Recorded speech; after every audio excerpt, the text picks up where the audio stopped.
benar. Because it is your duty to find out what is your purpose. Sebab adalah tanggung jawab saudara untuk tahu yang menjadi tujuan Tuhan dalam hidup saudara. Let me give you one example. Saya kasih satu contoh. In Jeremiah chapter 1 verse 5 we read, Di dalam kitab Yeremia pasal yang pertama ayat yang kelima kita membaca. the Lord spoke to Jeremiah who was only 15 years old. Tuhan berbicara kepada Nabi Yeremia yang pada saat itu berumur 15 tahun. Before I formed you in your mother's womb, Sebelum aku membentuk dan menenun engkau di dalam kandungan ibumu. before you existed in your mother's womb, Sebelum kamu ada di dalam kandungan ibumu. you were there before me. Kamu sudah ada di hadapanku. I saw you. Aku melihat kamu. I gave you a name. Aku memberikan sebuah nama. And I gave you a purpose. Aku berikan sebuah tujuan. I gave you a calling. Aku berikan sebuah panggilan. Jeremiah was only 15 years old. Yeremia cuma 15 tahun pada waktu itu The umurnya. Lord said, before you were born in this world, Tapi Tuhan berkata sebelum kamu dilahirkan ke dalam before dunia you were ini. formed in your mother's womb, Sebelum kamu dibentuk di dalam rahim ibumu. you existed before me. Kamu sudah ada di hadapanku. And I sent you to this world Dan aku mengutus kamu ke dunia with a ini. purpose, Dengan with tujuan. a calling. Dengan panggilan. And your calling is to be a prophet, Dan panggilanmu adalah menjadi seorang nabi. not a priest, Bukan imam. not an ordinary elder, Bukan penatua biasa. not an ordinary believer, Bukan orang percaya but a biasa. prophet. Tapi nabi. And what is your purpose? Apa yang menjadi tujuanmu? To tear down, Untuk merobohkan. to destroy, Untuk to menghancurkan. supplant, Untuk membangun. but also to build up. Untuk membangun. Jeremiah chapter 1 verse 10. Yeremia pasal yang pertama ayat yang ke-10. That was his calling. Itu yang menjadi panggilan Yeremia. And if you read Job chapter 40, Kalau saudara baca kitab Ayub pasal yang ke-14. the Lord asked Job a question Tuhan bertanya kepada Ayub. from chapter 40 to chapter 42. Anda bisa baca ayat pasal 40 sampai 42. Job, Ayub, where were you when I created all this? di mana kamu waktu aku ciptakan segala sesuatunya? You were supposed to be looking at all this. Kamu seharusnya melihat semua Where yang aku were you? ciptakan. Didn't you know? Di mana dan kenapa kamu nggak tahu? So there is an existence in heaven Jadi saudara harus tahu sudah ada realita kenyataan di surga. before you came. Sebelum saudara datang ke dunia. Percaya? Percaya. So the question is this. Jadi pertanyaannya ini. What is your purpose? Apa yang menjadi tujuan? What is your purpose? Apa yang menjadi tujuan saudara? I got saved on 1st June 1978. Saya menerima Yesus dan diselamatkan tanggal 1 Juni 1978. So from being a very orthodox Hindu, Saya orang Hindu yang ortodoks. I didn't know there are many denominations in Christianity. Saya nggak tahu kalau ternyata di kekristenan punya banyak denominasi. So for a Hindu, Jadi untuk saya yang orang Hindu there tadinya, is only one Christian. cuma ada satu macam orang Kristen. Not so much of confusion that we know today. Jadi nggak banyak kebingungan seperti yang kita kenal hari ini. Betul? Betul. Betul. So much of confusion. Jadi banyak nih kebingungan sekarang. So after a few months later, Jadi setelah beberapa bulan setelah saya lahir baru, someone from the church came to visit me. ada seseorang dari gereja yang datang mengunjungi saya. From the church that organized that crusade. Jadi ini adalah gereja yang menyelenggarakan sebuah pertemuan di mana saya menerima So Yesus. they invite me to their church. Jadi saya diundang untuk menjadi anggota dari gereja I mereka. began to go regularly. Dan di mana saya bisa datang secara reguler. I didn't know it was just a very traditional church that does not believe in the baptism of the Holy Spirit. Saya nggak tahu bahwa gereja yang menyelenggarakan adalah gereja yang sangat tradisional, bahkan mereka tidak percaya dengan kepenuhan Roh Kudus. A Hindu doesn't know all this. Nah, saya orang Hindu, saya nggak tahu. So I hal attended semua the ini. church. Jadi saya datang aja ke My gereja. family did not know. Nah, keluarga saya nggak tahu. But when they came to know, Tapi the moment keluarga saya tahu, it was a big war in our house. ada sebuah peperangan besar di keluarga kami. And my father told me very strictly, Dan ayah saya berkata dengan tegas, never go to a Christian church anymore. jangan pernah masuk ke gereja orang Kristen lagi. So I was very scared of my father. Saya takut sama bapak saya. So I stopped going to the church. Jadi saya berhenti datang ke gereja. But after my exams, Tapi setelah waktu itu saya selesai ujian, during the school vacation, waktu libur sekolah, I read a book that was given to me at the crusade. Saya membaca sebuah buku yang diberikan kepada saya pada KKR yang saya hadiri. As I was reading the book, Waktu saya membaca buku I tersebut, heard a voice inside me saying, saya this, dengar ada suara di dalam saya yang berkata, you made a mistake. kamu membuat sebuah kesalahan. Go back to the church Kamu harus balik ke gereja. and get baptized in the water. Dan kamu harus dibaptis di dalam air.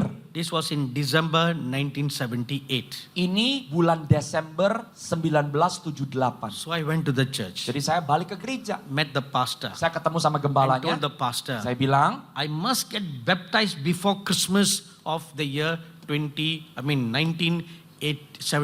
saya pokoknya harus dibaptis di dalam air sebelum tahun 1978 berakhir. See, I didn't know the confusion in churches. Saya nggak tahu tuh bahwa banyak kebingungan di dalam gereja. All the hurdles and formalities in churches. Ternyata banyak banget rintangan dan formalitas-formalitas di dalam gereja. Before coming to Christ, you need to cross many hurdles. Sebelum terima Yesus aja harus melewati begitu banyak rintangan. Betul.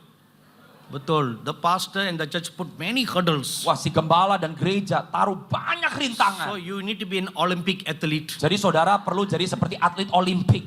Jump all the hurdles Lompatin semua rintangan yang ada. before you finally come to Christ Jesus. Sebelum akhirnya Anda bisa ada di kaki Tuhan Yesus. And while you're jumping the hurdles, Waktu Anda masih lompat-lompat, there are other people kicking you down. nah bukan hanya Anda harus melewati rintangan, ada orang mau nendangin saudara. Betul. Betul. They'll kick you down. Mereka akan tendang sampai saudara jatuh. So the pastor told me, Jadi si gembala ngomong gini sama no, saya. you cannot get baptized immediately. Kamu nggak bisa langsung dibaptis. First, you need to study about the church. Kamu pertama harus belajar tuntun tentang gereja kita. 3 months Bible study first. Kamu harus ikut 3 bulan pendalaman Alkitab. Then you'll get baptized. Baru bisa dibaptis. So I agreed. Jadi saya bilang oke, saya Because setuju. my intention was to get baptized according to the word of God. Pokoknya intensi saya cuma satu, saya harus dibaptis sesuai dengan pesan Tuhan. So 3 months Bible study, Jadi 3 bulan saya ikut pendalaman Alkitab, but nothing about the Bible. tapi tidak ada yang tentang Alkitab. Only the teachings of the church denomination. Hanya pengajaran denominasi gereja tersebut.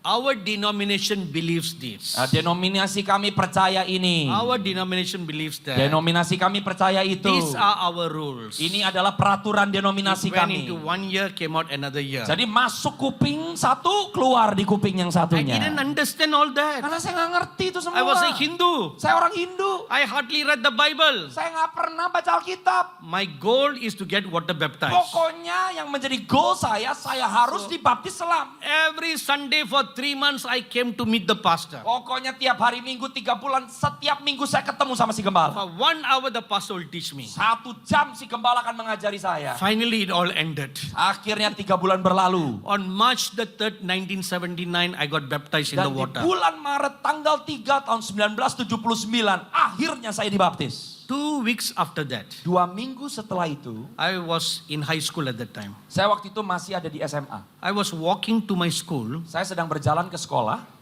30 feet from my school. kurang lebih 30 kaki dari sekolah saya. I heard a voice come from within me saying, Saya dengar ada suara dari dalam saya yang berkata, God is calling you to the ministry. Tuhan memanggil engkau untuk masuk di dalam pelayanan. In my young mind, I never understood it. Di dalam pikiran saya yang masih muda, saya nggak ngerti. So I went and told my pastor. Jadi saya ngomong sama gembala saya. My pastor was very happy. Wah, gembala saya senang. Oh, we need young men like you to serve God. Kita perlu banyak anak-anak muda seperti kamu untuk melayani Tuhan. So I asked him, what is ministry? Jadi saya tanya sama gembala saya, I pelayanan must itu become apa? pastor. Lah, gembala saya bilang, kamu akan jadi seorang gembala. I had an ambition to become a doctor at that time. Waktu itu, ambisi saya adalah menjadi seorang dokter. I said, no, pastor. Saya bilang, enggak Pak Gembala. I want to become a doctor. Saya mau jadi dokter. Then maybe free time I'll do pastor. Jadi kalau saya punya waktu senggang, yalah saya melakukan pekerjaan seorang gembala. So the pastor said, no. Tapi si gembala saya bilang enggak. No free time, part time or quarter time. Kamu nggak punya waktu luang, separuh waktu, nggak ada. Full time. Sepenuh waktu. I said, no, pastor. Saya bilang nggak mau Pak. I want to be a neurosurgeon. Saya mau jadi dokter ahli bedah otak. That was my ambition. Itu ambisi saya. So I was very good in all the science subjects. Jadi saya itu baik sekali di dalam semua pelajaran ilmiah So the IPA. pastor smiled at me. Jadi si gembala senyum sama Okay, saya. go. Dia bilang pergi. But from then onwards, Tapi semenjak itu, all my desire and my aspiration towards science and medicine began to go down.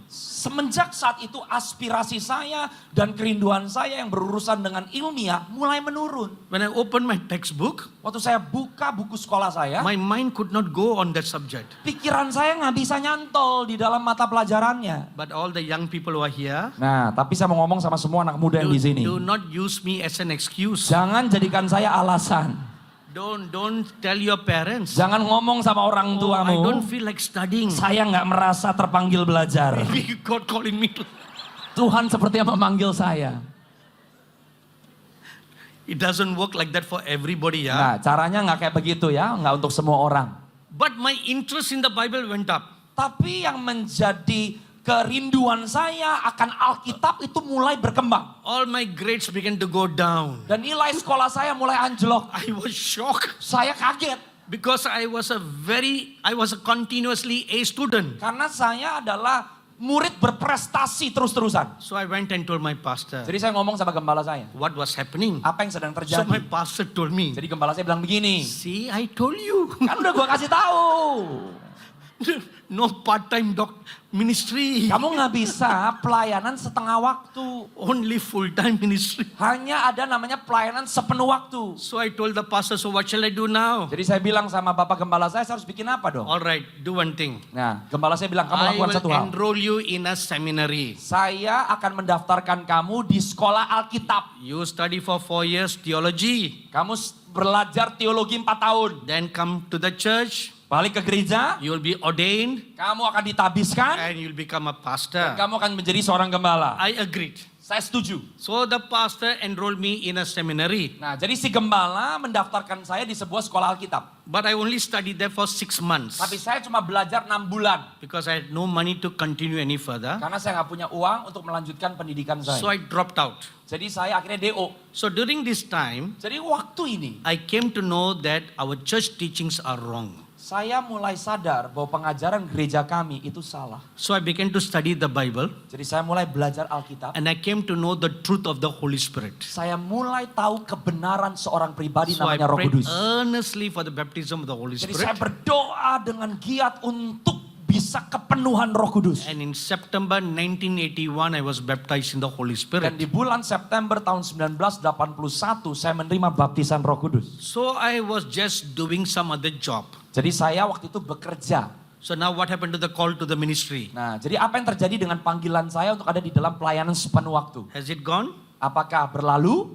So when I got baptized in the Holy Spirit, Waktu saya kepenuhan Roh Kudus, in the same meeting, my mother got saved. di dalam pertemuan yang sama ibu saya terima Yesus. So the Methodist Church organized that meeting, Jadi waktu itu pertemuannya diorganize oleh gereja Metodis. and my mother began to attend that Methodist Church. Dan ibu saya mulai menghadiri gereja Metodis tersebut. So she told the pastor, Dia berkata kepada gembala gereja oh, my setempat, son has the call to the ministry. anak saya punya panggilan untuk ada di dalam pelayanan. So the pastor was very excited. Wah, gembalanya juga bersemangat. Said, ask your son to come, I want to see him. Dia bilang, ayo saya mau ketemu sama anak kamu. So I came to the church. Saya datang ke gerejanya. I explained to the pastor about my calling. Saya mulai menjelaskan yang saya mengerti tentang panggilan saya. Very good son. Wah, gembalanya bilang, bagus anakku. We need young, energetic men like you for the ministry. Kami perlu anak muda energetik seperti kamu. I will send you to our church Bible school. Saya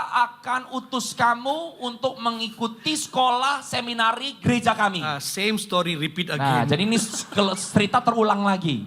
So, but this church believes in the Holy Spirit. Tapi gereja Metodis ini percaya kepenuhan Roh Kudus. So I said, okay, my old will is now coming to pass Oke, again. jadi saya mulai merasa ini bahwa ada satu kerinduan yang muncul So kembali. I agreed. Saya bilang iya. Okay, pastor. Oke, gembala. I say you study for 4 years. Dia bilang kamu belajar 4 tahun. After that you come back. Setelah kamu You'll kembali, be ordained. kita akan tabiskan. And you'll be a pastor in the Methodist church. Kamu akan menjadi seorang gembala di gereja Metodis. I agreed. Saya setuju. My mother was very happy. Mami saya senang.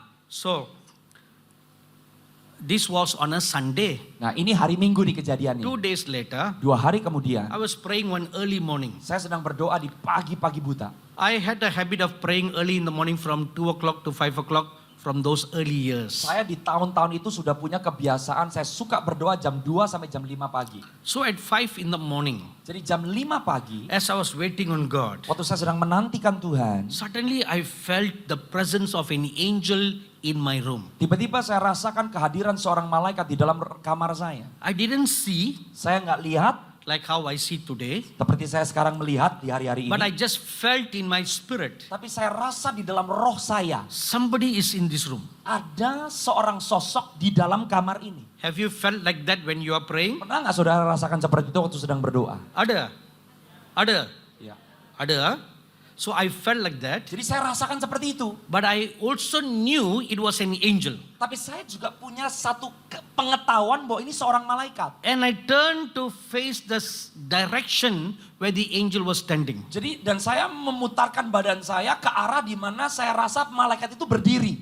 And the angel spoke to me. Dan saya dengar suara malaikat ini.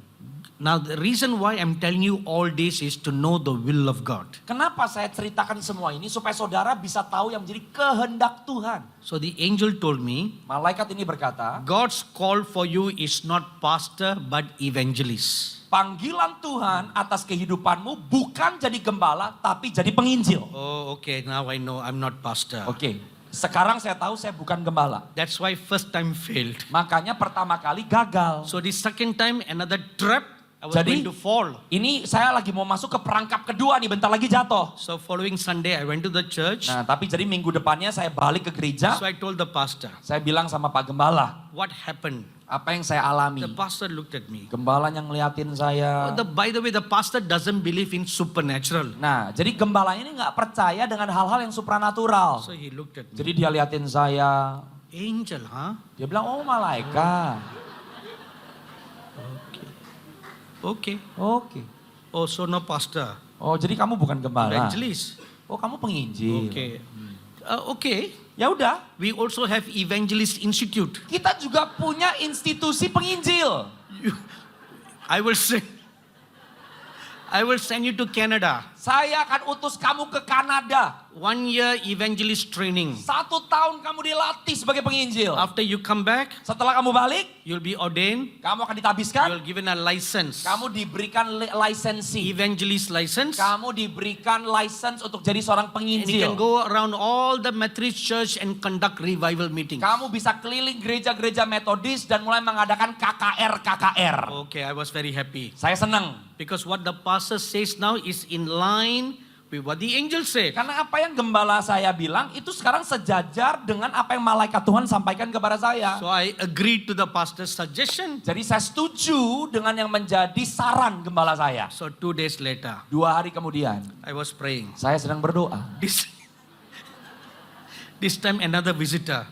Tiba-tiba ada sebuah kunjungan lagi. But this time I knew in my heart, Tapi kali ini saya tahu di dalam hati saya, it was not an angel but a saint from heaven. ini bukan malaikat, tapi seorang kudus dari surga. If you read in Matthew chapter 17, Kalau Anda baca di Matius pasal yang ke-17, Luke chapter 9 verse 30 and 31, Lukas pasal yang ke-9 ayat 30 dan 31. 2 saints came from heaven to talk with the Lord Jesus. Ada 2 orang kudus yang turun dari sorga untuk berbicara dengan Tuhan Yesus. In Daniel chapter 8, Di kitab Daniel pasal yang ke-8. you'll read that 2 saints from heaven came and spoke with the prophet Daniel. Anda akan membaca ada 2 orang kudus yang turun dari sorga berbicara dengan Daniel. In Revelation chapter 19 verse 10 Anda bisa baca di Wahyu pasal 19 ayat yang ke-10. and chapter 21 verse 7 and 8, Pasal 21 ayat yang ke-7 dan 8. you'll read and saint of God spoke with the apostle John. Anda akan menemukan di mana ada orang kudus yang berkata-kata dengan Rasul Yohanes. So these biblical experiences are real. Jadi pengalaman-pengalaman Alkitabiah ini benar. Percaya? Percaya. Okay, now I'll go on. Nah sekarang saya bisa lanjut nih. So this saint was there. Jadi saya rasakan orang kudus ini I hadir. didn't see, Saya nggak lihat. but I felt in my spirit, Tapi saya rasa di dalam roh. and he spoke to me. Dan dia berkata-kata dengan saya. Now what I'm going to share with you Apa yang saya sekarang mau sampaikan. does not apply to everybody in general. Ini tidak bisa diaplikasikan kepada semua orang secara gamblang. This was only special for me. Ini spesifik untuk saya.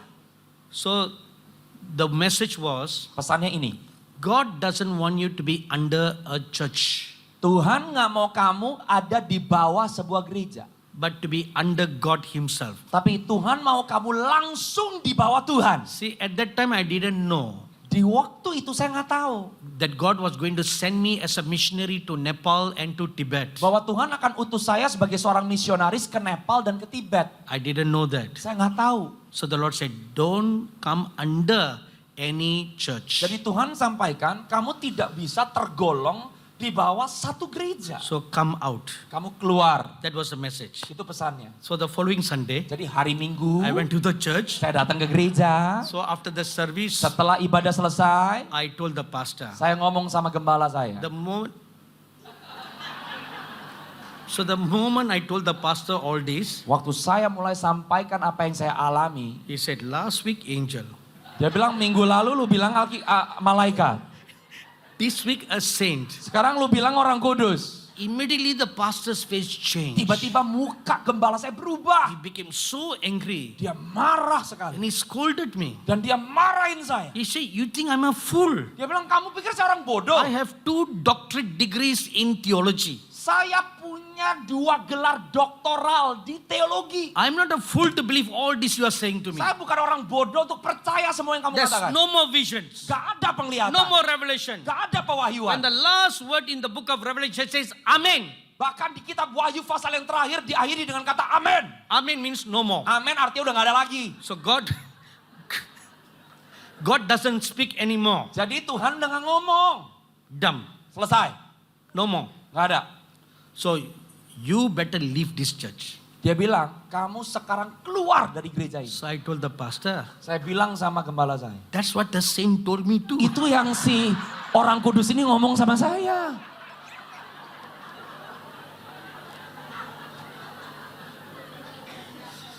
So the pastor told me, Jadi si gembala ngomong I sama don't saya. want to see your face for the rest of my life. Saya nggak mau lihat muka kamu seumur hidup saya.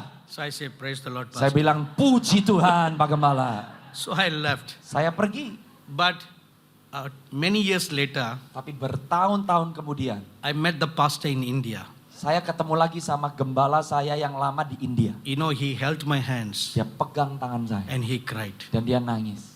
He said, you are right. Dia bilang, kamu benar. I am wrong. Aku salah. Please forgive me. Ampuni aku. When I look at your ministry now, Waktu saya lihat pelayanan kamu sekarang, I see the fruit of your ministry. saya lihat buah dari pelayananmu. So I was totally wrong. Jadi saya salah total. So my dearly beloved brothers and sisters, Jadi saudara-saudara saya yang terkasih di dalam Tuhan Yesus. I'm sharing you this to make you understand one important point. Saya membagikan ini kepada saudara supaya saudara bisa mengerti satu pesan yang penting.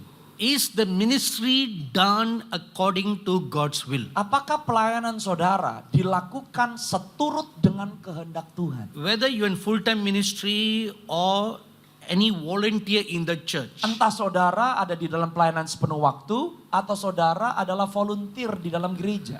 like our dear interpreter Pastor Michael here. Seperti saya yang menginterpretasi. He was born in Surabaya, Saya lahir di Surabaya. then grew up in Jakarta. Saya pernah bertumbuh besar di Jakarta. How many years? 3 years. 3 years in Jakarta, 3 tahun saya di Jakarta. then migrated to the US. Terus saya pindah ke Amerika. He was in the US for 22 years Saya di Amerika 22 tahun. and pastoring together with his father a successful growing church in Los Angeles. Dan saya juga waktu itu mengembalakan di gereja di kota Los Angeles. And then God spoke to him. Dan Tuhan berbicara kepada saya, Now move from Los Angeles to North Carolina. pindah dari Los Angeles ke North Carolina. So that was a big decision for him to make. Itu adalah keputusan besar yang saya harus lakukan. And then he moved with his family to North Carolina. Saya pindah dengan keluarga saya ke North Carolina. God associated him with another church, another man of God. Tuhan mengasosiasikan saya dengan sebuah gereja dan seorang hamba Tuhan. And he was an associate pastor in that church. Dan saya adalah associate pastor di gereja itu. And that's where I met Pastor Michael. Dan di situ di mana Brother Satu bertemu dengan saya. And he was a very zealous young man. Dan saya adalah seorang anak muda yang menggebu-gebu. And faithfully serve another man of God. Dan saya waktu itu melayani seorang hamba Tuhan yang lain. And then when the opportune time came, Dan waktu kesempatan itu terbuka, God spoke to him. Tuhan bicara kepada saya. I want you to go back to Indonesia. Saya mau kamu kembali ke Indonesia. That's a very big step to take. Dan ini adalah sebuah langkah yang besar. Because by this time, Karena waktu itu, he's no more single. saya sudah bukan seorang lajang. He's 1+3 now. Saya sekarang 1 orang tambah 3. So he has a wonderful wife Saya punya seorang istri and 2 little children. dan 2 anak perempuan. So now that's a big decision to make. Ini sebuah keputusan yang besar. And he prayed together with his family, Saya berdoa dengan keluarga saya and it was confirmed to them. dan dikonfirmasi kepada kami. I'm sure you all know about the luxurious lifestyle in the US. Saya percaya saudara tahu di Amerika kehidupannya itu seperti apa. But because he was faithful in another man's ministry. Tapi karena saya setia di dalam pelayanan seorang hamba Tuhan yang The lain. Bible says, Alkitab berkata, when you are faithful in another man's ministry, waktu kamu bisa dipercaya di dalam pelayanan orang lain, God will give you your own ministry. Tuhan akan membangun pelayananmu. So this became very true in Pastor Michael's life. Dan ini menjadi kenyataan di dalam kehidupan saya. So God moved him to Indonesia, Tuhan memindahkan saya ke Indonesia, gave him his own ministry. memberikan sebuah pelayanan. Now he's traveling from one end of Indonesia to another end of the Indonesia. Dan sekarang saya menjelajah dari satu titik di Indonesia ke satu titik yang lainnya. Preparing the body of Christ for the coming of the Lord. Amin. Mempersiapkan tubuh Kristus untuk kedatangan Tuhan Yesus untuk kali yang kedua. So it is very important to know the will of God for your ministry. Jadi saudara harus tahu dengan jelas yang menjadi kehendak Tuhan untuk pelayanan saudara. He could have easily brushed off the call of God while in the US. Saya bisa aja menghiraukan panggilan Tuhan untuk saya di Amerika. Oh, that may not be the Holy Spirit. Oh, ini bukan Roh Kudus nih. That is the Satan Ini setan trying to distract me. yang mencoba untuk mengacaukan saya. God brought me from Indonesia to US. Tuhan bawa saya dari Indonesia ke Amerika. Why go back to Indonesia? Kok balik ke Indonesia? Is from Indonesia promoted to US. Kan dari Indonesia promosi seharusnya ke Amerika. How will God demote you? Kok Tuhan turunin saya? It's not in the Bible. Ini nggak ada di Alkitab. This is popular theology today. Ini yang seringkali menjadi teologi populer hari-hari ini. I tell you one truth today. Saya kasih tahu satu kebenaran hari It ini. is not from one lower nation going up to another nation. Bukan masalah saudara dari satu negara yang mungkin kecil atau rendah ke negara yang lebih besar. And then going down back to a poorer nation. Terus kayak balik ke negara yang lebih miskin. That's not the issue. Itu bukan permasalahannya. The issue is doing the will of God. Masalahnya adalah melakukan kehendak Tuhan. Amen. Amin. That is the issue. Itu adalah intinya. Where does God want you to Di be? mana Tuhan mau saudara berada? It takes great obedience, Itu membutuhkan ketaatan. great sacrifice. Itu membutuhkan pengorbanan. Many years ago, I read a true incident like this. Saya pernah membaca beberapa tahun yang lalu tentang sebuah kejadian. There was a family ministering in Australia. Ada sebuah keluarga yang sedang melayani di Australia. There's a city in Australia called Perth. Di Australia ada sebuah kota yang namanya Perth. So father, mother, 2 little children. Bapak, ibu, dan 2 anak kecil. They were faithfully serving God. Mereka dengan setia melayani Tuhan. One day as the man was praying, the pastor, Satu hari waktu si Pak Gembala ini sedang berdoa, he heard God tell him. dia mendengar Tuhan berkata. Very clearly he heard the voice of the Lord. Dengan jelas dia dengar suara Tuhan. I want you to go to India, Aku mau kamu pergi ke India. to a city called Bombay. Dan kamu harus pindah ke sebuah kota yang namanya Bombay. Today it is called Mumbai, Hari ini nama kotanya bukan lagi Bombay tapi Mumbai. where all the Bollywood movies come Nah, from. banyak film-film Bollywood itu dari Mumbai. So go there Pergi ke sana. and I'll give you a big harvest of souls. Dan saya akan berikan kepadamu tuaian jiwa-jiwa yang begitu besar. So the pastor was so excited. Wah, si pendeta ini begitu bersemangat. So while having breakfast, Waktu dia lagi makan pagi, he told his wife, dia ngomong ke istrinya. And the wife's face changed. Istrinya mukanya berubah. She said, "No, I will never go to that filthy, dirty, useless country, India." Istrinya bilang, saya nggak akan pergi ke tempat yang kotor, yang jijik, yang najis di India. The woman was so mad. Wah, si perempuan istrinya marah. I will never bring up my children in that filthy country. Saya nggak akan membesarkan anak-anak saya di negara yang seperti itu. So the pastor was very sad Wah, jadi si Pak Gembala ini sedih sekali. because the wife not in agreement. Karena istrinya tidak ada di dalam So a kesepakatan. few months passed by. Beberapa bulan berlalu, A visiting speaker from US came to their church. seorang hamba Tuhan sedang mengunjungi gereja mereka dari Amerika Serikat. He's a very highly respected man of God in the US. Di Amerika, si pendeta ini adalah seorang hamba Tuhan yang cukup dikenal dan So dihormati. one morning as they were having breakfast, Satu hari waktu mereka lagi makan pagi the sama-sama, pastor shared to this visiting speaker Nah. about his call to India. gembala ini memberitahukan dari dalam hatinya yang menjadi panggilan Tuhan untuk hidupnya untuk pergi ke India. The pastor had the same vision and excitement. Nih si gembala ini punya visi dan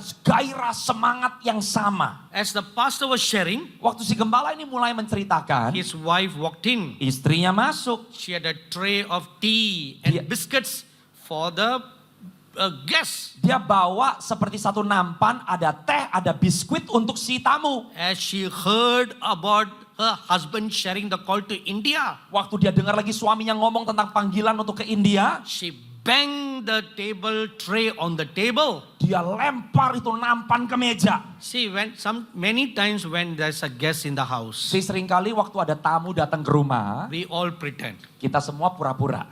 Betul? Betul. We all pretend. Kita pura-pura. We try to be in our best. Kita mau supaya kelihatannya yang terbaik. Betul tak? Betul. But this woman who is not like us. Tapi ini perempuan gak kayak kita. She was very straightforward. Dia itu pokoknya terabas. She banged the table with her fist Dia gebrak meja. and said, "I will never go to that filthy country."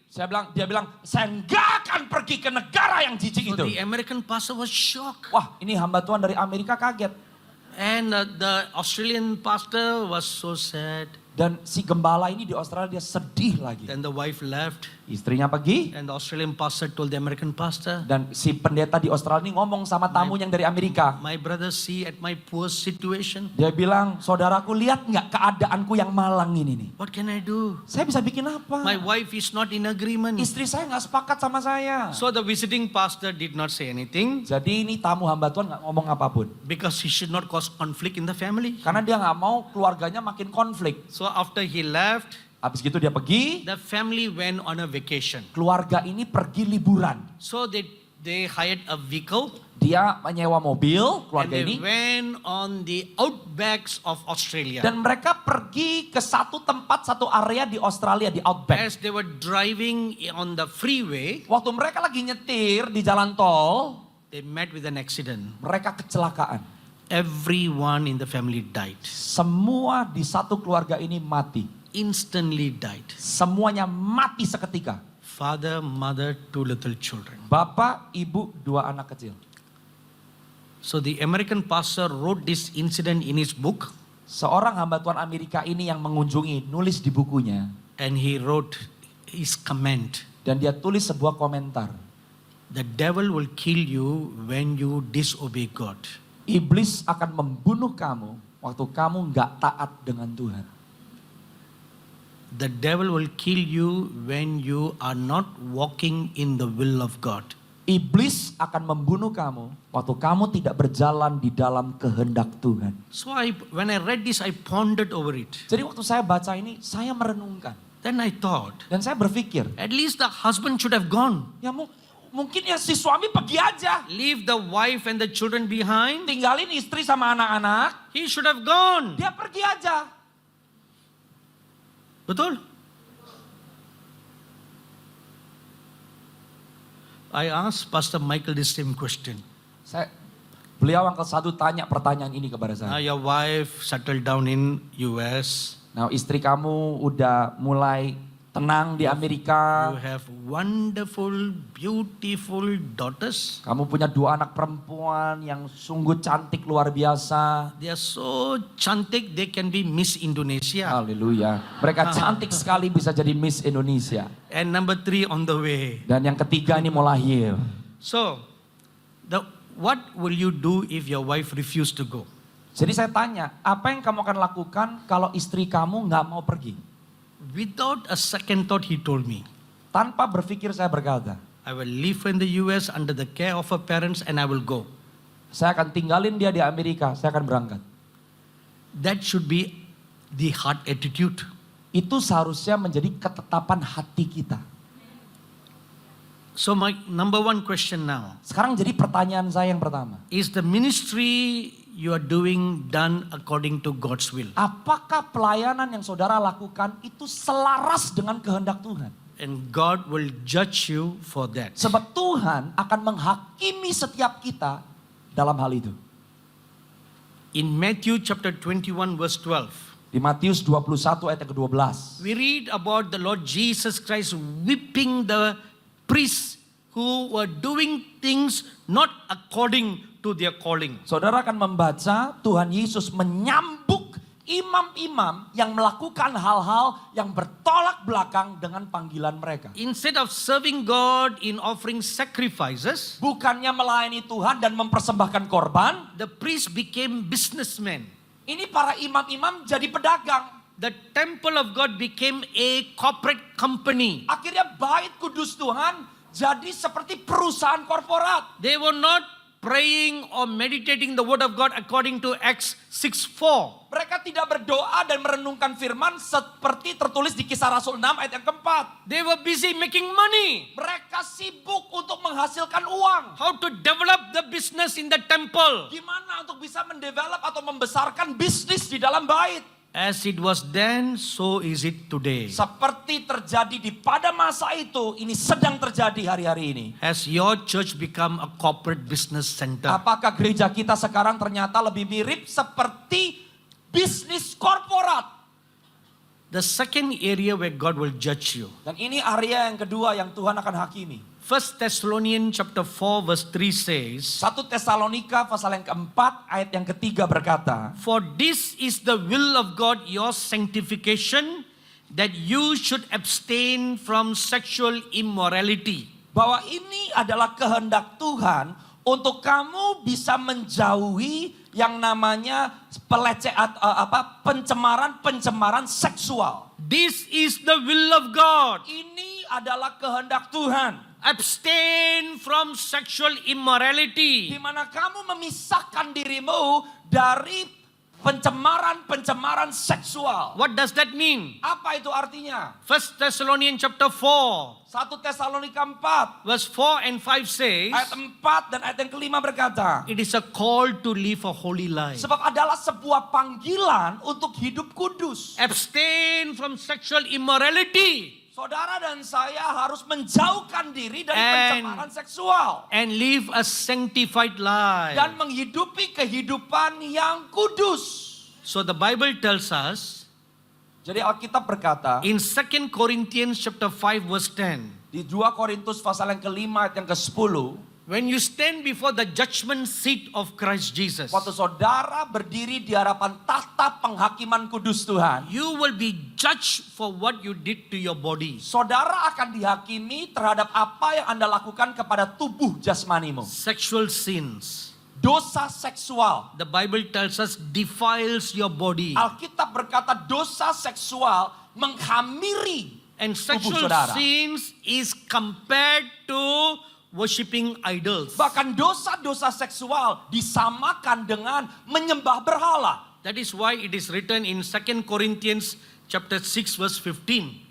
Oleh sebab itu tertulis di 2 Korintus pasal yang ke-6 ayat yang ke-16. What connection has light with darkness? Apa yang menjadi hubungan antara terang dan gelap? What connection has Christ with Belial? Apa relasi Kristus dengan Belial? Belial is another name for the devil. Belial adalah salah satu nama setan. Because you are the temple of God. Sebab kamu adalah bait Tuhan. abstain from sexual immorality. Pisahkan dirimu dari imoralitas seksual. The Bible tells us Alkitab berkata in 1 Corinthians chapter 6, di 1 Korintus pasal yang ke-6, verses 4 to 6, ayat yang ke-4 sampai ayat yang ke-6. chapter 5, verses 3 to 5, Pasal yang ke-5, ayat yang ke-3 sampai ayat yang ke-5. that God judges a fornicator. Bahwa Tuhan akan menghakimi orang yang cabul. And he will turn him over into the hands of Satan for the destruction of the flesh. Bahkan Tuhan akan menyerahkan orang yang cabul ke tangan iblis untuk dihancurkan. You know, when a person is turned over into the hands of the devil, Saudara tahu waktu seseorang diserahkan ke tangan iblis, the devil will kill you. iblis akan bunuh saudara loh. About 15 years ago, 15 tahun yang lalu, I was invited to pray for one of our ministry partners' son. saya diundang untuk berdoa untuk anak laki-laki dari salah satu mitra pelayanan kami. This was in the Nepal region. Ini di daerah negara Nepal. Her son is 24 years old Anaknya umur 24 tahun and he was dying dan dia udah mau mati. of a incurable disease. Mati karena penyakit yang tidak bisa disembuhkan. So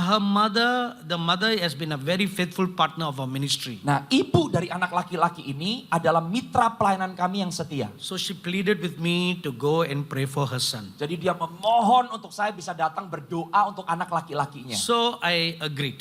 Saya setuju. So my secretary brought me to the hospital. Jadi sekretaris saya bawa saya ke rumah sakit. So before we entered into the hospital, Sebelum kami masuk ke dalam rumah sakit, she told me, dia ngomong sama saya, the boy doesn't know he's dying of cancer. anak laki-laki ini nggak tahu kalau dia akan mati karena kanker. So when you pray, please don't mention that. Jadi kalau kamu doa untuk anak ini, tolong jangan sebut kata kanker.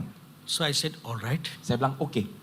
They pleaded with me to pray a miracle prayer and raise him from the dead. Mereka mau saya berdoa supaya mujizat terjadi dan dia bangkit seperti So bangkit dari antara orang when I mati. came to his room Jadi waktu saya masuk ke ruangan anak ini, and I saw the boy, saya lihat anak laki-laki ini. my heart broke. Hati saya hancur. A young man of 24 years old, Anak laki umur 24 tahun. very handsome looking young man, Ganteng anaknya. just like Indonesians. Seperti orang-orang Indonesia. Very handsome looking. Ganteng-ganteng. See, look at this Indonesian. Haleluya. Coba See, lihat orang-orang Indonesia, I just sekitar told you. saudara. Did you translate it correctly? Yes, I did. You did. Okay. So the boy doesn't know that he had very terminal illness. Jadi anak laki ini nggak tahu kalau dia akan mati.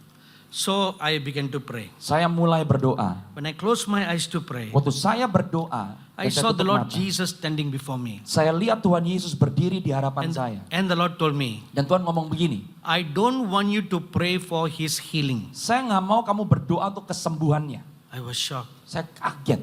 Then the Lord showed me, Dan Tuhan kasih tunjuk, I have judged him and turned him over to the devil for the destruction of his flesh. saya sudah serahkan anak ini ke tangan iblis untuk kehancuran badannya. Because of his continual committing of sexual sins. Karena dia senantiasa dan terus-menerus melakukan dosa seksual. Every other day, this boy will go around his town flirting with young girls. Dan Tuhan singkapkan bahwa per 2 hari anak ini akan pergi ke tempat yang berbeda-beda untuk mulai merayu perempuan-perempuan. He would get many girls pregnant Dia akan menghamili banyak perempuan and then he dumps them. dan dia akan tinggalin.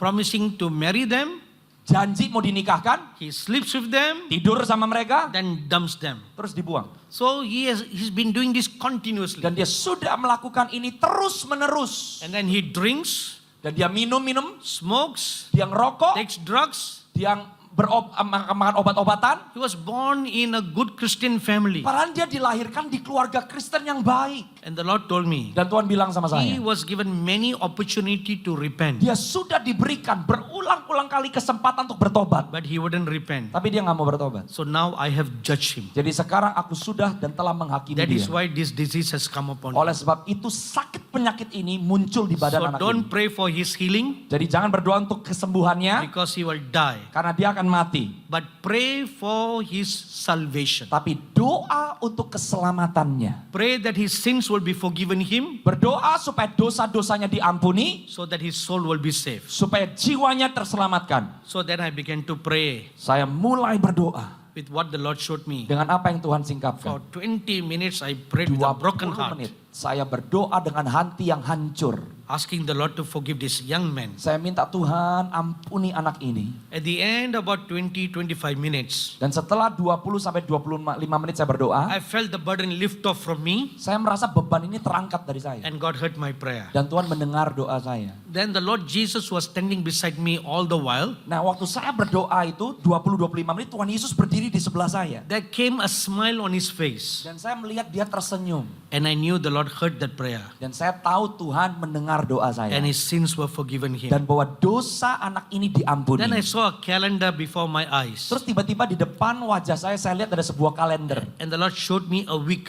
Dan Tuhan menunjukkan ada 1 minggu. In this week, this boy will die. Di minggu ini, anak ini akan mati. So after praying, I came out Setelah berdoa saya keluar. and I told my secretary what happened. Saya ceritakan kepada sekretaris saya apa yang terjadi. And I told her, don't tell anybody. Dan saya bilang sama sekretaris saya, jangan kasih tahu sama siapa-siapa. If the mother asks you, how did it go?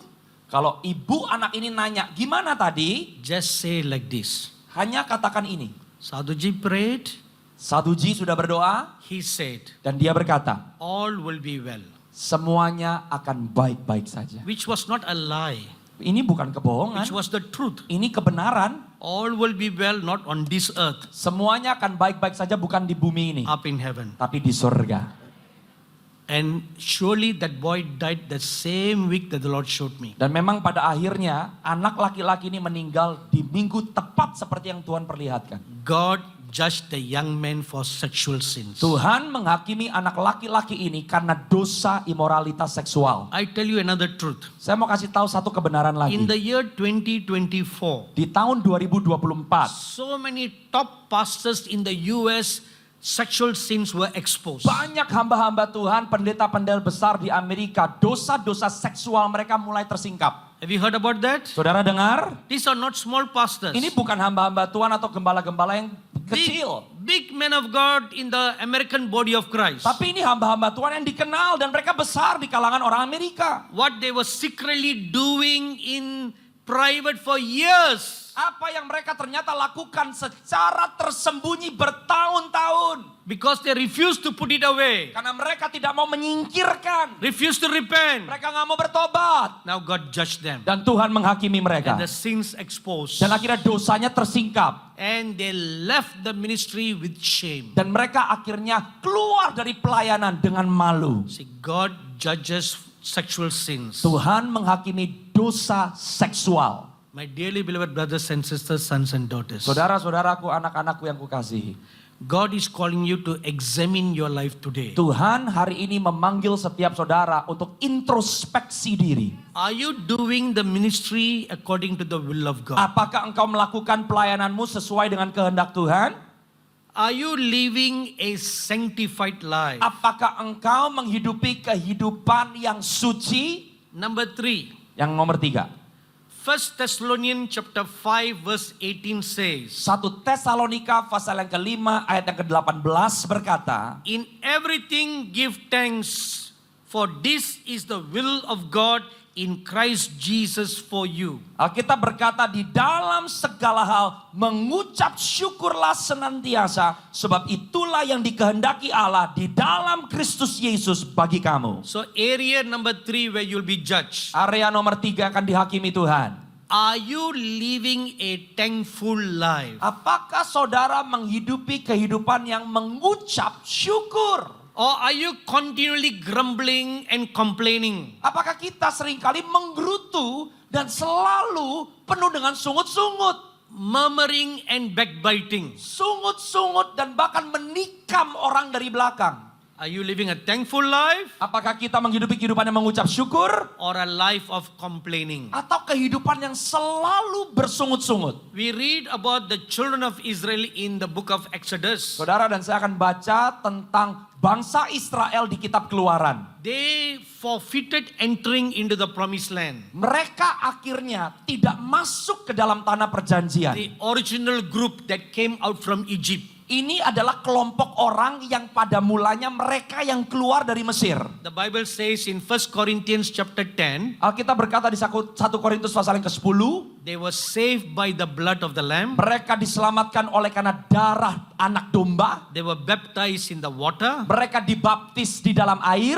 They were baptized in the Holy Spirit. Mereka dibaptis di dalam Roh Kudus. They saw the glory of God. Mereka melihat kemuliaan Allah. They had supernatural food from heaven. Dan mereka makan makanan rohani dari surga. They had the promise. Mereka memegang janji. Promise of the promised land. Janji akan tanah perjanjian. And yet none of them entered the promised Tapi land. mereka yang keluar dari Mesir, tidak ada satupun yang masuk. Saved. Diselamatkan. Born again. Lahir baru. Water baptized. Dibaptis dalam air. Spirit baptized. Dibaptis dalam roh. Knew the deep things of God. Mereka tahu hal-hal yang dalam akan Tuhan. Had the promise. Mereka pegang janji. But miss. Tapi mereka kehilangan. We are same like them. Kita sama seperti mereka. I'm sure all of you are born again. Saya percaya kita semua lahir baru. You are baptized in the water. Dibaptis di dalam air. You are baptized in the Holy Spirit. Dibaptis di dalam roh. And every Sunday, every other weekday, you have the good word of God preached to you. Setiap hari Minggu saudara mendengarkan khotbah yang baik dan bagus. You have the promise of salvation to heaven. Saudara mendapatkan keselamatan dan janji masuk surga. So you have the same 5 things like the children of Israel. Jadi saudara dan saya punya 5 hal yang sama yang dimiliki oleh bangsa Israel. But they did not enter into the promised Tapi land. mereka nggak masuk tanah perjanjian. The same will also happen to us. Dan hal yang sama akan terjadi kepada kita. In Revelation chapter 2 we read, Di Wahyu pasal yang kedua tercatat. for losing the first love, Kalau kita kehilangan kasih yang mula-mula. the Lord Jesus warned the Ephesian church. Tuhan Yesus memperingatkan gereja yang ada di If Efesus. you do not repent, Kalau kamu nggak bertobat, I will remove the lampstand away from you. aku akan cabut dan angkat kaki Dian di antara kamu. The lampstand is the Holy Spirit. Kaki Dian bukan hanya Roh Kudus. So the Holy Spirit will be removed away from Jadi your lives. kalau itu Roh Kudus akan diangkat dari antara hidup kita. And then to the last church in Revelation chapter 3, Dan pada gereja yang terakhir di Wahyu pasal yang ketiga, to the church in Laodicea, kepada gereja di Laodikia, the Lord Jesus warned them. Tuhan Yesus memperingatkan mereka. If you do not repent and put your life right, Kalau kamu nggak mau bertobat dan memperbaiki kehidupanmu, I will vomit you out. aku akan muntahkan engkau. You know, for something to be vomited, Untuk sesuatu dimuntahkan, you must be inside. berarti sesuatu itu harus pernah ada Then di you dalam. vomit. Baru dimuntahkan. Betul? Betul. So which means Artinya, you are inside the Lord Jesus kita ada di dalam Tuhan Yesus. because of your love for the world. Tapi karena kecintaan kita akan dunia, Your love for the riches for the world. kecintaan kita akan harta dunia, Your love for all the things of this world. kecintaan akan hal-hal yang datangnya dari dunia, God will vomit you out. Tuhan akan muntahkan kita keluar. So, which means you can lose your salvation. Jadi artinya saudara, keselamatan bisa hilang. This is very real. Ini nyata. This is not taught by any apostle or any prophet. Ini bukan diajarkan sama rasul atau nabi. It came from the very lips of the Lord Jesus. Ini keluar dari mulut Tuhan Yesus Kristus. One of my associate from Malaysia is sitting right here. Salah satu dari mitra kami di Malaysia ada di sini. A few years ago, he invited me to Malaysia for a prophetic conference. Beberapa tahun yang lalu, sepasang ini mengundang saya ke Malaysia untuk mengadakan sebuah konferensi profetik. So a certain large church wanted to host this meeting. Jadi ada satu gereja yang cukup besar yang mau menjadi tuan rumah untuk menyelenggarakan acara ini. So as I was praying before I went to the meeting, Jadi sebelum saya pergi ke pertemuan tersebut, saya berdoa. the Lord Jesus told me, Tuhan Yesus berkata kepada saya, go and tell the church, kamu kasih tahu sama gereja ini, if they will not put their church right, kalau mereka tidak mau membenahi gereja mereka, I will remove the lampstand from them. aku akan mengangkat kaki Dian yang ada di dalam gereja So mereka. this was a severe warning the Lord gave me for the church. Ini adalah sebuah peringatan yang keras yang Tuhan berikan buat gereja ini. So I came to the church. Jadi saya pergi ke gereja itu. Before I went to the church, Nah, sebelum saya berangkat, again I was praying. saya berdoa. Because this church is one of the largest in the nation. Sebab gereja ini adalah salah satu gereja terbesar di bangsa itu. And the pastor has a very big reputation in many parts of the world. Dan gembala gereja tersebut punya reputasi yang cukup baik di seluruh dunia. So I prayed for a sign. Jadi saya berdoa, saya minta Tuhan kasih saya tanda. So the Lord told me, Dan Tuhan berkata, when you go to the church, waktu kamu datang ke gereja itu, this is the sign I give you. ini adalah tanda yang aku akan berikan kepadamu. The church choir will be performers and not worshippers.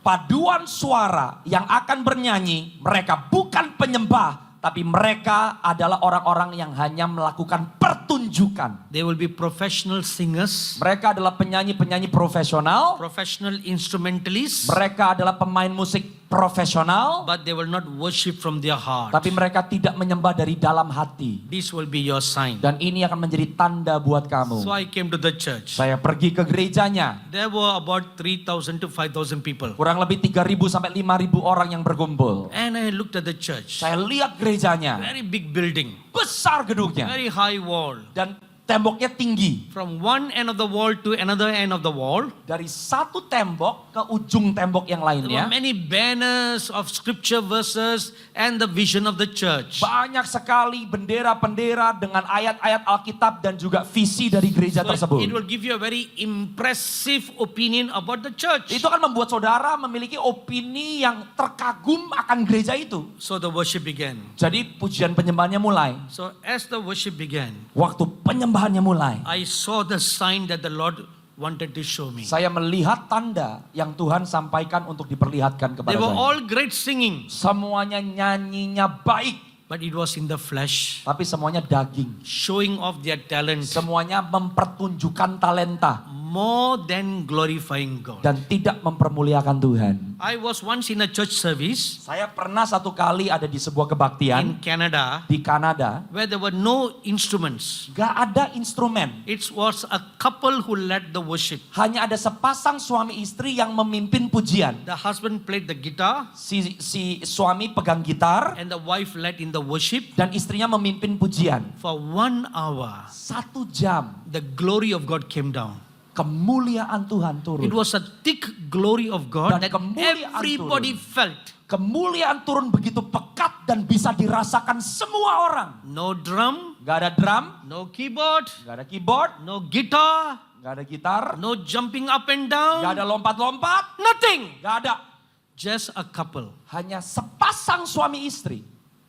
When you worship God with all your heart in spirit and in truth, Waktu saudara menyembah Tuhan dengan segenap hati di dalam roh dan kebenaran, that invites the glory of God to come down. itu akan mengundang hadirat Tuhan dan kemuliaan Tuhan untuk hadir. Amen. Amin. So after the sign, I gave this word to the church. Setelah saya mendapatkan tanda yang saya minta, saya sampaikan pesan Tuhan. Again, there was pin drop silence. Kembali seperti terjadi bertahun-tahun sebelumnya, semuanya diam. So after the service, the pastor led me to his private office. Setelah kebaktian selesai, si gembala bawa saya ke ruang yang privat. Tears rolled down his eyes. Dia nangis. He said, we received everything God spoke to you. Dia bilang, kami menerima semua yang Tuhan sampaikan. God truly spoke. Tuhan sungguh berbicara. So I left. Saya pergi. The next Sunday, Minggu depannya, now whatever I'm telling you now, sekarang semua yang saya katakan kepada saudara, I'm not adding a word, I'm not subtracting a word. saya tidak menambah-nambahkan, saya tidak mengurang-ngurangi. And there's a witness here. Dan ada 2 saksi di sini. So the following Sunday, Minggu depan, the pastor went up to the church and said, si gembala berdiri di mimbar kepada semua jemaatnya. Last Sunday, a false prophet came to our church Dan dia bilang, minggu lalu kita kedatangan nabi palsu. and gave a false word. Dan menyampaikan pesan palsu. God did not speak all that. Tuhan gak bicara itu semua. We are a good people. Kita semua orang We are a baik. good church. Kita gereja yang baik. You know, after that Sunday, Setelah hari minggu itu, 3,000 people left, not 3,000, 300 church leaders left the church 300 pemimpin di gereja itu mengundurkan diri. instantly. Secara tiba-tiba. And a few months later, how long later? Few months later, Dan beberapa bulan kemudian, the church closed. gerejanya tutup. Church closed. Gerejanya tutup. The lampstand removed. Sebab kaki diannya terangkat. Church totally closed. Gerejanya tutup.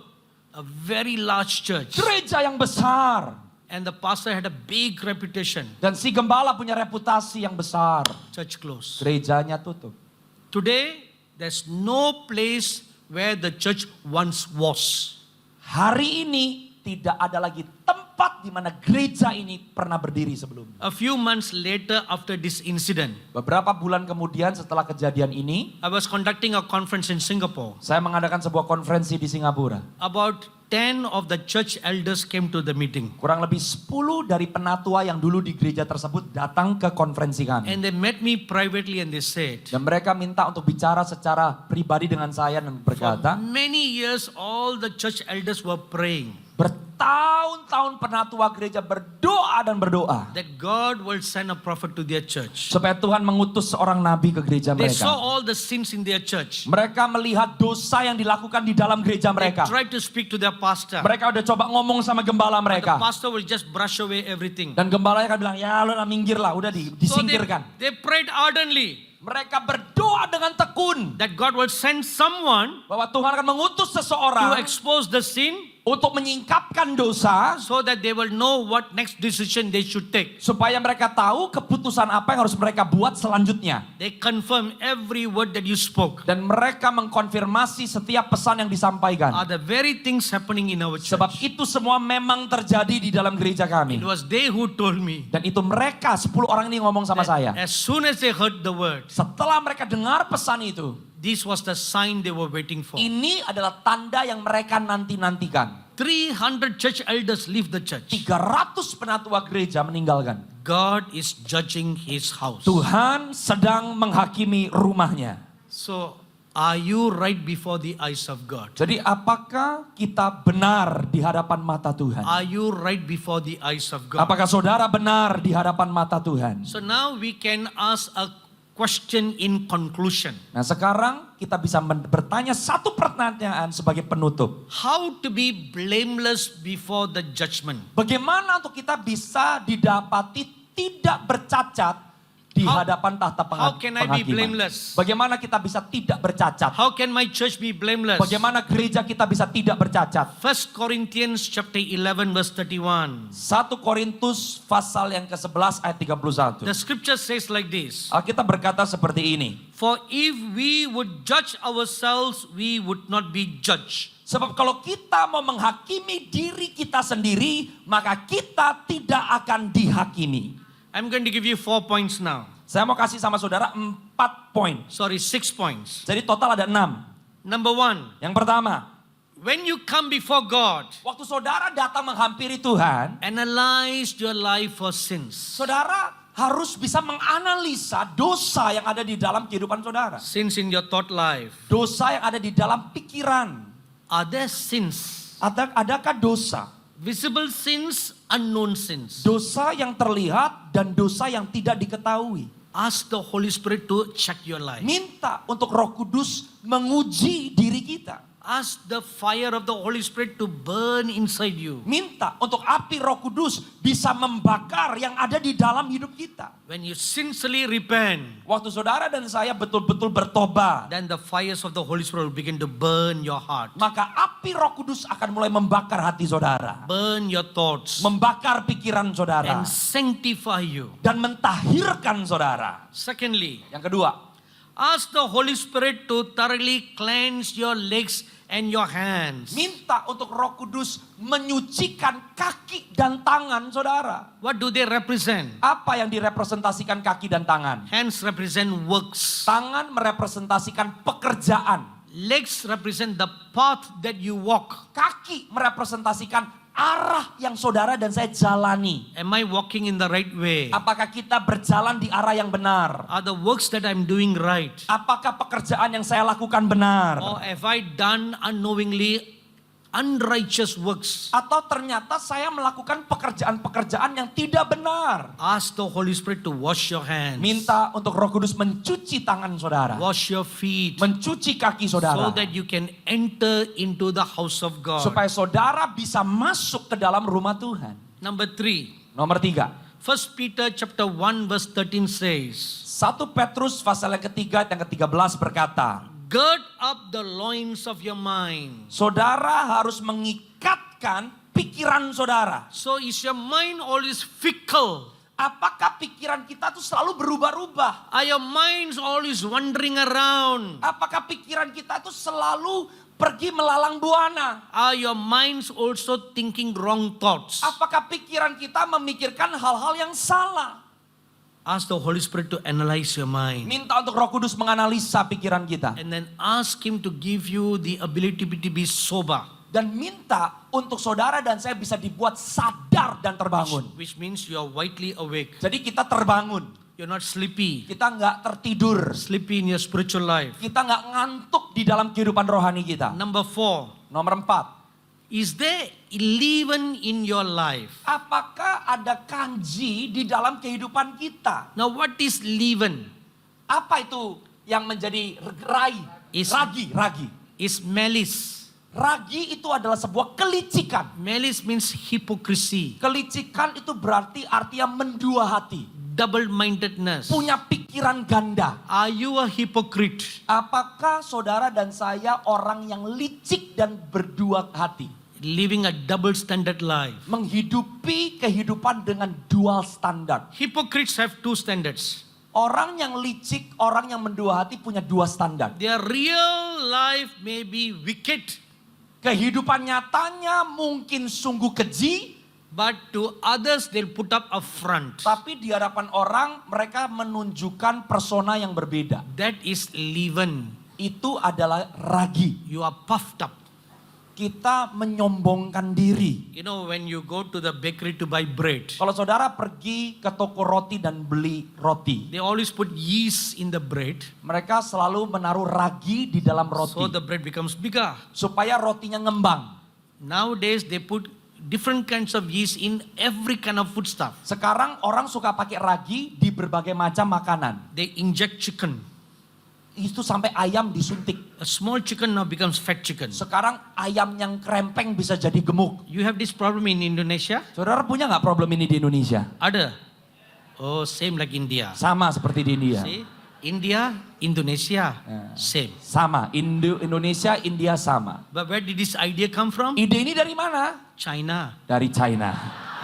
Betul, Ya. betul. Dari China. All the injection Semua disuntik. into chicken, Ayam into disuntik. tomato, Tomat disuntik. cabbage, Apa itu? Selada disuntik. all kinds of vegetables. Semua sayur-sayuran So disuntik. everything that we eat today is corrupted. Jadi semua yang kita makan terkorupsi. Betul, Betul. betul. So that is leaven. Itu yang namanya ragi. Inside that we puffed up. Di dalam kita menyombongkan diri, So memalsukan. that is also prideful life. Itu bicara tentang kehidupan yang menyombongkan diri. Are you very prideful? Apakah kita sombong? Whatever you are Siapapun dan apapun kita. is the grace of God. Semua karena anugerah Tuhan. Amen. Amin. It's the grace of God. Semua karena anugerah Tuhan. It's the grace of God that lifts you up. Karena anugerah Tuhan yang mengangkat kita. That is the grace of God who makes your church become bigger. Anugerah Tuhan yang membuat gereja saudara besar. It's the grace of God. Anugerah Tuhan. It's God who adds to the church. Sebab Tuhan yang menambahkan jumlah gereja. We can have all kinds of evangelistic meetings. Saudara bisa bikin KKR lepas KKR. But if the Holy Spirit doesn't draw a person, Tapi kalau Roh Kudus bukan yang menarik then seseorang, all our activities are wasted. maka semua aktivitas kita sia-sia. Amen. Amin. Betul. Betul. When I got saved, Waktu saya diselamatkan, it was not because of the message I heard the preacher preach. bukan karena pesan atau khotbah yang disampaikan sama si pengkhotbah. Because I rejected that message. Sebab saya tolak pesannya. But it was the Holy Spirit that worked inside me. Tapi Roh Kudus yang bekerja di dalam saya. I had a supernatural encounter. Saya mengalami sebuah perjumpaan yang supranatural. That was what brought me to salvation and not just merely hearing a word. Itu yang membuat saya berjalan kepada keselamatan dan bukan hanya menerima pesan. So it's the Holy Spirit that draws people to the church. Jadi adalah Roh Kudus yang menarik orang ke gereja. It's the Holy Spirit that will draw a person to the altar. Roh Kudus yang menarik orang ke altar. The Holy Spirit is the one who brings the person, convicts him of sin unto salvation. Roh Kudus yang menginsafkan orang akan dosa dan memimpin orang tersebut kepada keselamatan. So has the Holy Spirit place in your church? Jadi, apakah Roh Kudus punya ruang di dalam gereja saudara? So we must never be prideful. Jadi kita nggak pernah boleh sombong. Number 5. Nomor 5. Are you a person of prayer? Apakah engkau orang yang berdoa? Is your church a place of prayer? Apakah gerejamu rumah doa? Is the incense arising out of your heart continually? Apakah ukupan itu naik dari dalam hati saudara terus menerus? Psalms 141 verse 2 says, Mazmur 141 ayat yang kedua berkata, let your prayer rise up like incense. biar doamu naik sebagai ukupan di hadapan Allah. So is there incense rising up before you all the time? Jadi apakah ada ukupan yang naik dari dalam kita terus menerus? Or are you just stagnated? Atau apakah kita sebetulnya stagnan? If you are not a prayerful person, Kalau saudara bukan orang yang berdoa, then you are dead. saudara mati. It's prayer that keeps you alive. Sebab doa yang membuat saudara hidup. So are you a prayerful person? Jadi apakah saudara orang yang berdoa? Is your church a praying church? Apakah gerejamu gereja yang berdoa? The Lord Jesus said Tuhan Yesus berkata in Isaiah chapter 56 verse 7, di Yesaya 56 ayat yang ke-7, my house shall be called a house of prayer. rumahku akan disebut rumah doa. That's the purpose of our church. Itu adalah fungsi dan tugas gereja. Prayer. Doa, House of prayer. rumah doa, Not just a house of preaching. bukan rumah khotbah, Not just house of activities. bukan rumah aktivitas, Not just singing all the time. bukan nyanyi dan nyanyi, Prayer. tapi doa. The lifeblood of the church. Sebab itu adalah kehidupan darah gereja. Lifeblood of every believer. Itu adalah kehidupan dan nafas setiap orang percaya. And number 6. Dan yang nomor 6, Are you quietly waiting on God for Him to talk to you? apakah saudara menanti-nantikan Tuhan untuk dia berbicara kepada saudara? Is the church waiting on God? Apakah gereja menantikan Tuhan? 2 things. Dua hal. A believer should wait on God. Orang percaya harus menantikan Tuhan. A church should wait on God. Kedua, gereja harus menantikan Tuhan. Some about 20 years ago, Kurang lebih 20 tahun yang lalu, one of our ministry accountants came to me. salah satu dari akuntan pelayanan kami datang ke saya. He was a very genuine convert from being a Catholic. Dia orang yang murni dan dia mengalami pertobatan dari dulunya Katolik. And he was very zealous for God. Dia menggebu-gebu untuk Tuhan. But one day he came to me with a very sorrowful heart. Satu hari dia datang ke saya dengan hati yang sedih.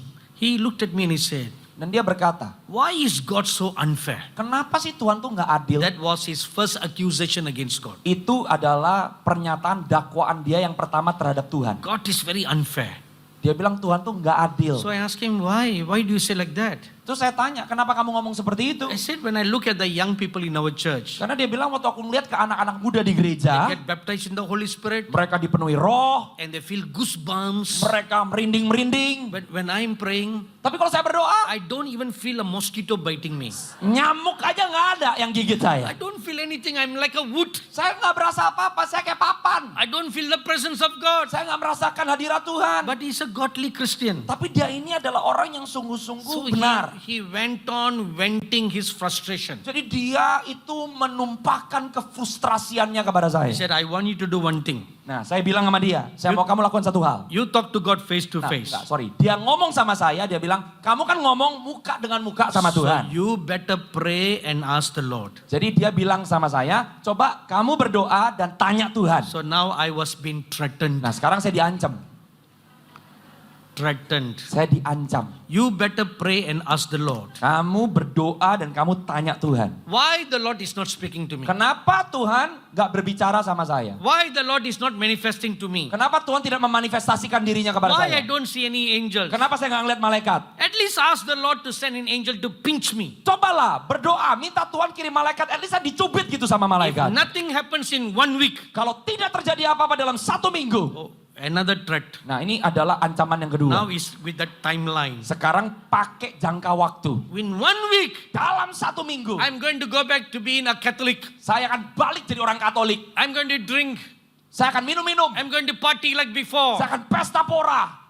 So I looked at him and I said, Jadi saya lihat ke dia dan saya berkata, I will pray for you, saya akan berdoa buat kamu. but not because you threatened. Tapi bukan karena kamu ngancam saya. I told him one thing. Saya ngomong sama dia satu If you hal. want to go back to Catholic, Kalau kamu mau jadi orang Katolik, praise the Lord. puji Tuhan. Heaven does not lose you. Tuh, surga gak kehilangan kamu. There are so many other people in heaven. Karena masih banyak orang di surga. You are one person not coming to heaven. Heaven is not a loss. Lu cuma satu orang, lu gak mau ikut, surga gak The kehilangan. loss is for you. Sebab kerugiannya itu di kamu. You end up in hell. Kamu bahkan berakhir di neraka. He said, I don't care. Dia bilang, gak peduli. You better pray. Kamu doa. So I said, okay, he left. Oke, dia pergi. So during one of my times of intercession, Jadi satu kali waktu saya sedang bersyafaat, as I was praying for the many people who write to me. saya berdoa untuk orang-orang yang menuliskan kepada pelayanan So kami. as I was praying, Waktu saya berdoa, the Lord Jesus appeared to me. Tuhan Yesus tiba-tiba menampakkan dirinya. Then I remembered this brother. Terus saya ingat sama orang ini. So I told the Lord the same thing like he told me. Jadi saya ngomong menyampaikan apa yang orang ini sampaikan ke I saya. said, Lord, why are you so unfair? Saya bilang gini, Tuhan, kenapa sih nggak adil? So I can still remember the expression on the Lord's face. Saya ini sampai sekarang masih bisa ingat ekspresi wajah Tuhan Yesus He waktu looked itu. shocked. What? I'm unfair? Nah, dia shock. Dia bilang, saya nggak adil. So then I told the brother's problem all to the Lord. Nah, saya ngomong ke orang ini. Then a little smile came on the Lord's face. Dan akhirnya Tuhan Yesus tersenyum. And he told me, Dan dia ngomong sama saya. the problem is not with me, but it is with him. Nah, Tuhan Yesus ngomong gini sama saya. Masalahnya bukan di saya, masalahnya di orang I ini. said, Lord, how can the problem with him? Loh, saya tanya balik, loh Tuhan kenapa masalahnya di orang ini? He's sincerely seeking you. Karena orangnya betul-betul murni kok, dia mau mencari engkau. So the Lord Jesus told me, Terus Tuhan Yesus ngomong sama saya. I will show you. Saya tunjukin sama kamu. Then the Lord touched my forehead. Tuhan pegang dahi saya. When he did, Waktu dia pegang, I was transported in the spirit to the man's house. saya tertransport ke rumah orang itu. And the Lord Jesus was standing there. Dan Tuhan Yesus berdiri di samping saya. We both stood in his house Kita berdua ada di dalam rumah orang and ini. saw him what he typically do in the morning. Dan kami menyaksikan apa yang orang ini biasa lakukan di pagi hari. He was hurriedly getting ready to go to work. Dia terburu-buru bersiap-siap mau kerja. His wife was hurriedly getting ready. Their 2 children to go to school. Istrinya mempersiapkan anaknya untuk sekolah. So there was great hurry. Jadi di rumahnya itu penuh dengan kesibukan dan tergesa-gesa. Then when they were all dressed, Sewaktu semuanya udah berpakaian, they knelt down to pray. mereka berlutut untuk berdoa. Their family prayer. Ada doa keluarga. So the man prayed. Jadi yang laki-laki bapaknya berdoa. Lord, bless my father, bless my wife, bless my children. Tuhan berkati bapak saya, istri saya, anak-anak saya. Then he remembered a few men of God. Terus dia mulai mengingat beberapa hamba-hamba Tuhan. Now all this while, Dan sepanjang ini semua terjadi, I saw the Lord Jesus stand in the middle of their family during the prayer time. saya melihat Tuhan Yesus berdiri di tengah-tengah lingkaran keluarga ini berdoa. So that day I knew one truth. Jadi pada hari itu saya mengenal sebuah kebenaran. Either as an individual or when you pray as a family, Setiap kali saudara berdoa secara pribadi atau bersama keluarga, the Lord Jesus is in your Tuhan midst. Yesus hadir di tengah-tengah saudara. Whether your eyes see or they don't see, Entah mata saudara melihat atau tidak melihat, He is there listening to your prayer. Dia hadir mendengar doa saudara. So this brother went on praying everything. Jadi orang ini berdoa dan berdoa, Then he said, Lord, speak to me. dan dia berdoa, Tuhan bicara. At that moment, Di waktu itu, the Lord looked at the man, Tuhan Yesus mengarahkan wajahnya ke orang ini, opened his mouth to speak something. mau membuka mulutnya dan berkata-kata, And then this man said, dan orang ini bilang, in Jesus' name we pray, Amen. dalam nama Tuhan Yesus, amin. Amen. Amin.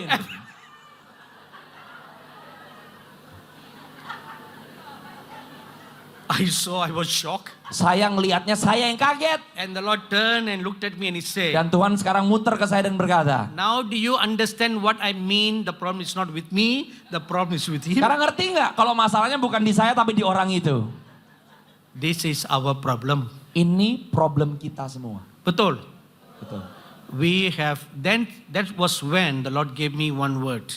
Dan di waktu itu Tuhan memberikan satu kalimat kepada saya. He said, my children have no time to wait on me. Dia berkata bahwa anak-anakku tidak memiliki waktu untuk menanti-nantikan They aku. have no time. Mereka nggak punya waktu. This is for individual. Ini untuk pribadi lepas Now for a pribadi. church. Sekarang untuk gereja. In Acts chapter 13, Di Kisah Rasul pasal verse 13. 1 and 2 you read. Di ayat yang pertama sampai ayat yang kedua kita membaca. The church at Antioch gathered together to fast and pray. Bahwa gereja di Antioquia berkumpul bersama-sama untuk berpuasa dan berdoa. There were apostles, Ada there rasul, were prophets, ada nabi, there were leaders, ada pemimpin. and they all fasted and they prayed. Dan mereka semuanya berdoa dan berpuasa. And the Bible says Dan Alkitab berkata, they ministered unto the Lord. mereka melayani Tuhan. The phrase ministered unto the Lord means they were waiting on God. Artinya mereka melayani Tuhan berarti mereka menantikan Tuhan. After their prayer, Setelah mereka berdoa, after their worship, setelah mereka menyembah, they just sat in the presence of God, mereka hanya duduk di hadirat Tuhan. that God should minister to them.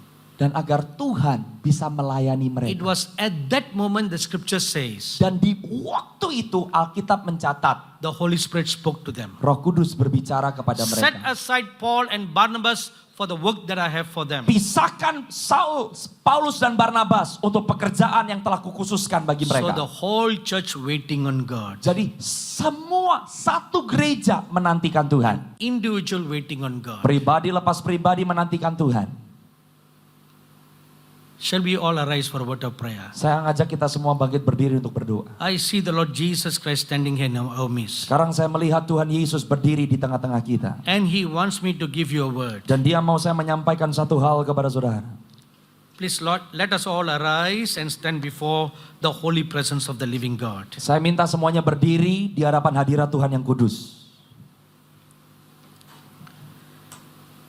The Lord Jesus says this, Tuhan Yesus berkata, I want to pour out my great glory in this place. aku mau mencurahkan hadiratku yang luar biasa di tempat ini. Can I count you worthy to receive my spirit? Apakah aku bisa menghitung engkau layak untuk menerima rohku? Today I stand before you Hari ini aku berdiri di hadapanmu with a plumb line, dengan tali pengukur. Seperti penggaris untuk mengukur. I see the Lord Jesus holding a ruler in his hand. Saya melihat Tuhan Yesus memegang penggaris di tangannya. And is placing on the floor right before me Dan dia meletakkan penggaris ini di lantai di hadapan saya. to measure. Untuk mengukur. What is this measurement? Apa yang diukur? According to his righteous standards. Selaras dengan standar kebenaran Tuhan. Thank you, wonderful Lord Jesus. Terima kasih Tuhan Yesus. Now I ask you to lay your blessing hands upon every one of them who are standing, Lord. Sekarang aku minta Tuhan, Engkau mengarahkan tanganmu dan memberkati setiap orang yang berdiri. Touch every one of them right now, Lord Jesus. Tuhan, jamah mereka saat ini juga. Touch every one of them. Jamah mereka Tuhan. Touch every one of them. Setiap dari mereka. Let a rain fall upon them right now. Biar ada hujan yang turun atas mereka saat ini. Let a rain fall. Biar ada hujan yang turun. Wash their sins. Yang menyucikan Wash dosa-dosa. their shortcomings. Yang menyucikan setiap keterbatasan-keterbatasan. Oh, rain of the Holy Spirit. Tuhan, curahkan hujan Roh Kudus-Mu. Come down now. Turun saat ini. Come down now. Turun saat ini. Let every one of them feel. Tuhan, biar setiap mereka merasakan. Let them feel a rain falling upon Biar them. mereka merasakan hujan turun atas mereka. Let them physically feel. Biar mereka secara fisik merasakan. Feel them being drenched. Merasakan seperti mereka ada di dalam kebasahan. Feel rain coming upon them. Mereka merasakan hujan turun atas mereka. Wash them. Tuhan, cuci. Wash them. Cuci. Sanctify them. Tahirkan. Wash them. Cuci. Wash them. Tahirkan. Wash their mind. Tahirkan pikiran. Wash their heart. Tahirkan hati. Wash their spirit. Tahirkan roh mereka. Wash their hands. Tahirkan tangan. Wash their feet. Tahirkan kaki. Wash their entire body. Tahirkan seluruh tubuh mereka. The Apostle Paul prayed, Seperti Rasul Paulus yang berdoa. not just my legs, Tuhan, jangan hanya kakiku, but my whole body. tapi seluruh tubuhku. So let that prayer be answered for them. Biar doa Rasul Paulus terjawab atas mereka. Oh, rain of the Holy Spirit. Tuhan, hujan Roh Kudus. Rain of the Holy Spirit. Hujan Roh Kudus. Fall. Turun. Fall. Turun. Fall. Turun. Fall. Turun. Fall upon every one of them. Atas setiap mereka. Thank you, Lord. Terima kasih Tuhan. Thank you, Lord. Terima kasih Tuhan. Let them physically Biar feel. mereka merasakan secara fisik. Physically feel a washing. Mereka merasakan secara fisik. Mereka ditahirkan. Let them physically feel a washing coming upon them. Mereka merasakan secara nyata ada penyucian yang terjadi. Thank you, wonderful Lord Jesus. Terima kasih Tuhan Yesus yang Thank baik. you, wonderful Lord Jesus. Terima kasih Tuhan Yesus yang Let baik. them experience your finger touching Biar them. mereka mengalami jarimu menjamah mereka. Let them experience your finger touching them, Lord. Biar mereka mengalami jarimu menjamah mereka. Thank you, wonderful Lord Jesus. Terima kasih Tuhan Yesus.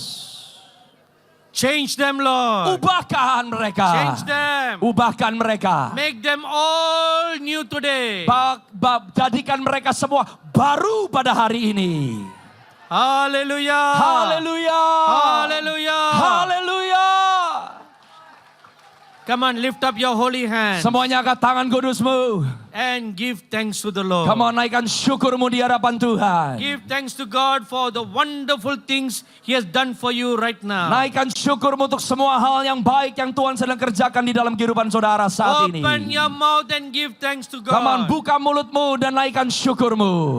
Come on, don't be quiet. Jangan berdiam diri. Open your mouth. Buka mulutmu. Give thanks. Naikkan syukurmu. Give thanks. Naikkan syukurmu. The Bible says, Alkitab berkata, if you give thanks, you glorify God. waktu engkau menaikkan syukurmu, engkau mempermuliakan Tuhan. So give thanks to God. Naikkan syukurmu. Give thanks. Naikkan syukurmu. Haleluya.